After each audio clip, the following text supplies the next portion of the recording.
நேரம் வந்து அதிகமாகும்.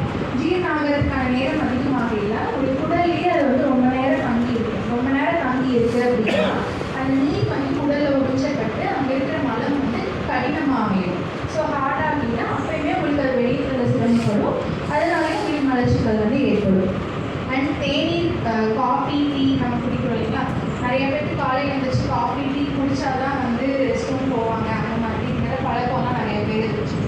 ஸோ அது எல்லாமே மேபி அந்த டைமுக்கு உங்களுக்கு அந்த மாதிரி இருக்கலாமே ஒழிய, நீங்கள் காஃபி டீ ரெகுலராக எடுத்துகிட்டு இருக்கீங்க அப்படின்னா உங்களுக்கு வந்து உடலில் டீஹைட்ரேஷன் அப்படிங்கிறது நீர் சத்து வந்து கம்மியாகும்.